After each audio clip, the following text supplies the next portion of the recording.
Praise the lord, హల్లెలూయా. దేవుని పరిశుద్ధ నామానికి మహిమ కలుగునుగాక. మన ప్రభుని యేసుక్రీస్తు నామం పేట దేవుని బిడ్డలైన మీ అందరికీ ఉదయకాలపు శుభములు తెలియచేస్తున్నాం. హల్లెలూయా. ప్రియమైన దేవుని బిడ్డలారా, దేవుని యొక్క కృపా వాత్సల్యం, మనం కృతజ్ఞత, ఇదే ప్రతిరోజు నేను ఈ మాట ఎందుకు చెప్తున్నానంటే కృతజ్ఞత కృతజ్ఞత కృతజ్ఞత.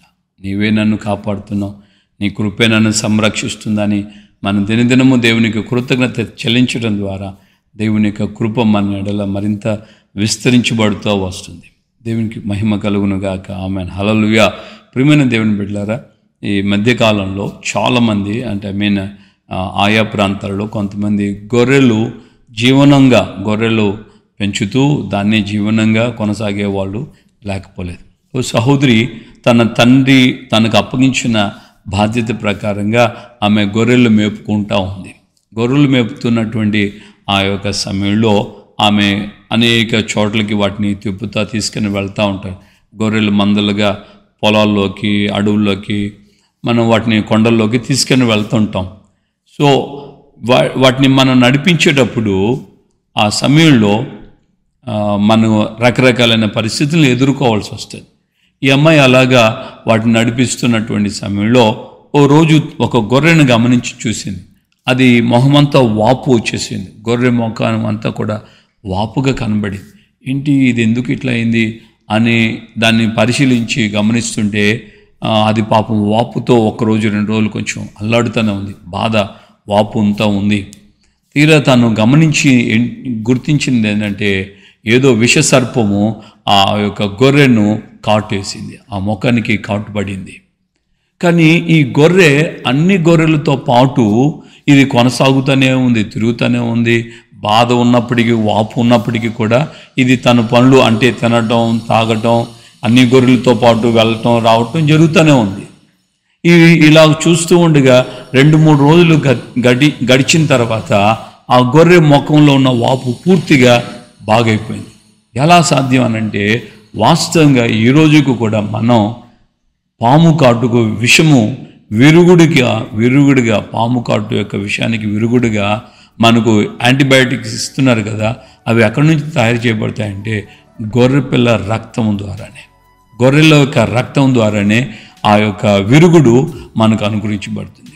ప్రియమైన దేవుని బిడ్డలారా, ఈరోజు మనం గమనించాలి. మన ఆధ్యాత్మికంగా ఈ విషయాన్ని గమనిస్తే దేవుడు కూడా మనకి ఈ విధంగానే ఉంది. మన పూర్వీకుల నుంచి మనం గమనిస్తున్నాం. పితృడైన దావీదు కూడా ఈ మాట అన్నాడు, యెహోవా నా కాపరి, నేను ఆయన గొర్రెను, ఆయన నన్ను నడిపిస్తున్నాడని. ఆయన పచ్చిక గల చోట్లకి నన్ను నడిపిస్తున్నాడు, శాంతి జలముల యొద్ద నన్ను పరుండి చేస్తున్నాడని.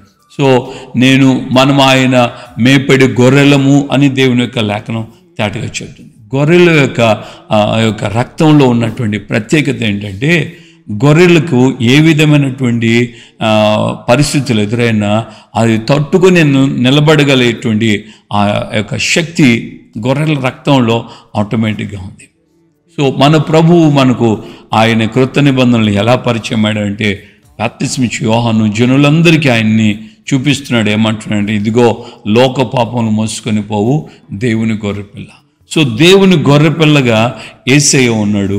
ఆ గొర్రెపిల్ల యొక్క రక్తం మనలో ప్రవహిస్తున్నటువంటి వేళలో మనము కూడా ఆ యొక్క నిజమైన గొర్రె ఆ పాము యొక్క విషము నుండి ఎలాగా విముక్తి పొందిందో, తనలో తాను కలిగి ఉన్నటువంటి యాంటీబయాటిక్ ద్వారా, తనకున్నటువంటి ఆ శక్తి సామర్థ్యాల ద్వారా విషయాన్ని విరుగుడికి ఏ విధంగా ఆ శరీరం రక్తం సహకరించిందో, అలాగే ప్రభువుని యేసుక్రీస్తు యొక్క రక్తం మనలో ప్రవహిస్తున్నప్పుడు లోకంలో ఉన్నటువంటి దురాత్మైన సాతానుడు మనకు పలు విధాలైనటువంటి ఆలోచనల ద్వారా, చూపుల ద్వారా, క్రియల ద్వారా, నడక ద్వారా, ఇవన్నిటి ద్వారా మనలో వాడు నింపినటువంటి విషం, ద్వేషం కావచ్చు, కోపం కావచ్చు, క్రోధం కావచ్చు, కక్షలు కావచ్చు, క్షమించలేని మనస్తత్వం కావచ్చు, వీటి ద్వారా ఏమవుతుంది, తన కోపమని తన శత్రువు అని లోకమే చెప్తున్నటువంటి ఈ పరిస్థితుల్లో మన జీవితంలో మనం కూడా దేవుని బిడ్డలైన మనం కూడా సాతాను యొక్క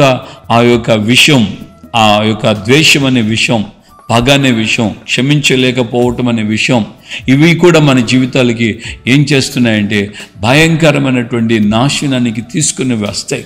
ఈ విషయం ద్వారానే చూడండి, తన కోపం ద్వారానే పాపము పొంచి ఉన్నటువంటి విషయాన్ని దేవుడు కయ్యూనుకు గుర్తు చేస్తున్నాడు. నీ కోపం మండనేలా, నీవు మంచి చేస్తే నువ్వు తల పగెత్తుకుంటావు కదా, సత్క్రియలు చేయకపోతే వాకిట పాపం పొంచి ఉంటుందని దేవుడే కయ్యూన్ని హెచ్చరించాడు.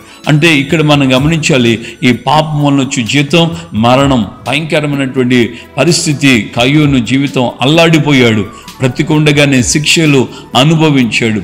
ఈ రోజున మన జీవితంలో మనం గుర్తించాల్సినటువంటి దేవుని మాట ఏంటంటే, మనము సాతానుడు ఒకవేళ మనల్ని కాటేయొచ్చు, మనలోకి ఆ తలంపులు, ఆ ద్వేషము, విద్వేషము, కోపము, క్రోధము, కక్ష, అసూయ, పగ, క్షమించలేని గుణం, తిరుగుబాటు స్వభావం, అహం, గర్వం, ఇవన్నీ మన గుండెల్లో వచ్చినప్పుడు సాతాను యొక్క క్రియలు మనల్ని నాశనానికి తీసుకుని వెళ్తాయి.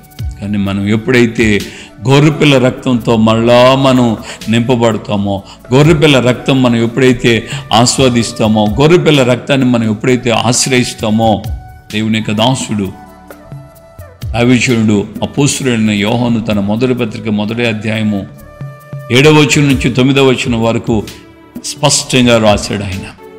అప్పుడు ఆయన కుమారుడైన యేసుక్రీస్తు రక్తం మన సమస్త పాపం నుండి మనల్ని కడిగి పవిత్రులుగా చేస్తుంది.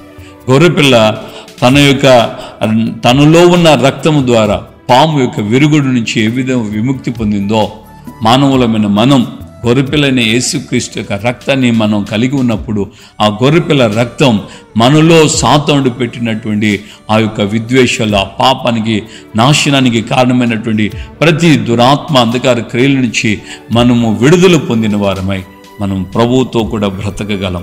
ఆమేన్, హల్లెలూయా. నువ్వు యేసయ్యతో పాటు జీవించడానికి ఆయన చెప్పాడు కదా, మొదటి వాడును కడపటి వాడిని జీవించువాడును మృతుడినైతిని కానీ ఇదిగో యుగయుగములు సజీవునై ఉన్నానని ఆయన ప్రకటన గ్రంథం 1వ అధ్యాయంలో ఈ మాటను తెలియచేశాడు. మనం కూడా ప్రభుతో యుగయుగాలు బ్రతకాలంటే గొర్రెపిల్ల రక్తం చేత మనం పరిపూర్ణమైన విమోచన, విడుదల పొందాలి. ప్రభు ఆ విధంగా మనం ఒక్కొక్కరికి సహాయం చేస్తూ సాతాను ద్వారా కలిగిన ఏ యొక్క అపవిత్రత వాటి నుండి మనం విడుదల పొందిన వారమై, గొర్రెపిల్ల రక్తం మనకు విమోచన అనుగ్రహించి మనల్ని ఆ రక్తం బ్రతికింప చేస్తుంది.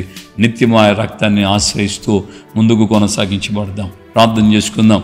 ప్రేమగల తండ్రి, మీకు వందనాలు. ఉదయకాలం మందు మాతో మీరు మాట్లాడి మమ్మల్ని మీరు ధైర్యపరిచారు, బలపరిచారు. అందుకే స్తోత్రం చెల్లిస్తున్న ప్రభువా, ఈ యొక్క నాయన దినమందు మీరు ఇచ్చినటువంటి మీ వాక్కు ప్రకారంగా గొర్రెపిల్ల రక్తం మా జీవితాల్లో ఏ విధంగా నేను అక్షర సంబంధమైన గొర్రె పాము యొక్క విషయము ద్వారా విరుగుడు ఏ విధంగా తనలో తాను కలిగి మలాది బ్రతికిందో, అలాగే మా జీవితంలో కూడా నాయన గొర్రెపిల్లైన మీ రక్తం ద్వారా మా బ్రతుకుల్లో సాతానుడు నింపినటువంటి ద్వేషము, కోపము, క్రోధము, కక్ష, అసూయ, క్షమించలేని గుణం, విరోధమైన భావాలు, అహం, గర్వము, ఇవన్నీ కూడా మా నాశనానికి తీసుకుని వెళ్తాయి. ఈ పాపం మమ్మల్ని నిత్య నరకాగ్నికి నడిపిస్తుంది.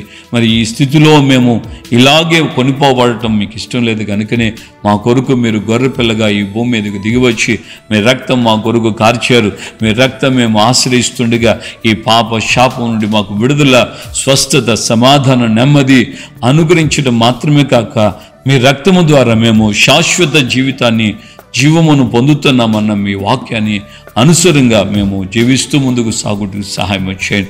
ఈ మాటలు విన్నని విడలైన మేమందరము ఇది మొదలుగా నిరంతరం మీ రక్తము ద్వారా పవిత్రపరచబడి, పరిశుద్ధపరచబడి మీ సన్నిధిలో ముందుకు సాగుటకు సహాయం చేయండి.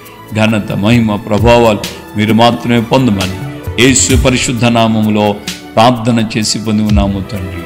ఆమేన్. మన ప్రభువైన యేసుక్రీస్తు యొక్క కృపయు, తండ్రి అయిన దేవుని ప్రేమయు, పరిశుద్ధాత్మ యొక్క అన్యోన్య సహవాసం, సమాధానం ఇప్పుడు ఎల్లప్పుడూ సకల పరిశుద్ధులకి మనకును ప్రభు రాకడ పర్యంతం కృపయు, శాశ్వత జీవమును అనుగ్రహించి నడిపించును గాక. ఆమేన్, ఆమేన్, ఆమేన్.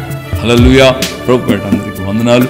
నిశ్చయం దేవుని కృప, ఆయన రక్తం మన జీవితాలను ఆ విధంగా పాప శాపం నుంచి విమోచించి ఆయనతో కూడా యుగాలు బ్రతికేటట్లుగా ప్రభువు యొక్క ఆత్మ మనకు సహాయం చేయను గాక. ఆమేన్. Praise the lord.